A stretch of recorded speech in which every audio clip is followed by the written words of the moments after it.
राज्यात अतिमुसळधार पाऊस, प्रशासन अलर्ट मोडवर. मुख्यमंत्र्यांनी दिले महत्त्वाचे आदेश. राज्यातील विविध भागात आज अतिमुसळधार पाऊस पडतोय. अतिमुसळधार पावसाच्या पार्श्वभूमीवर प्रशासन अलर्ट मोडवर आले आहे. दरम्यान मुख्यमंत्री एकनाथ शिंदे यांनी राज्यातील सर्व विभागीय आयुक्त, जिल्हाधिकारी, पोलीस अधीक्षक आणि आपत्कालीन यंत्रणांच्या प्रमुखांशी फोनवरून चर्चा केली आहे. तसेच सर्व यंत्रणांना सतर्क राहण्याचे आदेश त्यांनी यावेळी दिले आहेत. मुंबई, चंद्रपूर, गडचिरोली, वर्धा तसेच पश्चिम महाराष्ट्रातील कोल्हापूर, सोलापूर, सांगली, सातारा यासह राज्यातील काही भागात अतिमुसळधार पाऊस पडलाय. चंद्रपूर तालुक्यातील पिंपळखुट गावालगतच्या रेड अर्थ रिसॉर्टमध्ये अडकलेल्या 2 पर्यटक आणि 8 कर्मचाऱ्यांची अखेर सुटका करण्यात आली आहे. राज्यात पडत असलेल्या अतिमुसळधार पावसामुळे दैनंदिन जनजीवन विस्कळीत झाल्याचीही माहिती समोर आली आहे. दरम्यान या ठिकाणी नागरिकांना सतर्कतेचा इशारा देण्यात आला आहे.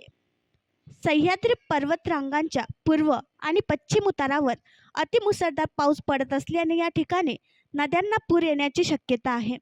दरम्यान या ठिकाणी पूर नियंत्रक यंत्रणा सज्ज ठेवण्याचे आदेशही मुख्यमंत्री एकनाथ शिंदे यांनी दिले आहेत.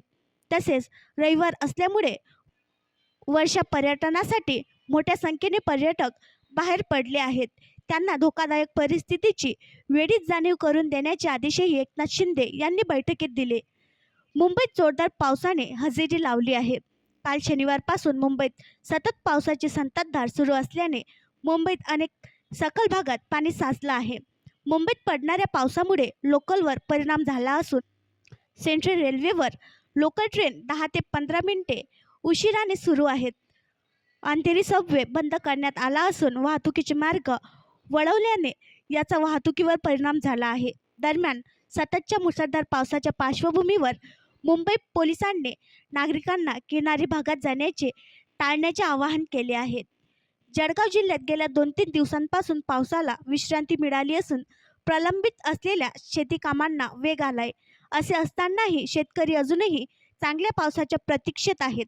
दरम्यान आज जळगाव जिल्ह्यातील काही भागात मुसळधार पावसाचा अंदाज व्यक्त करण्यात आला आहे.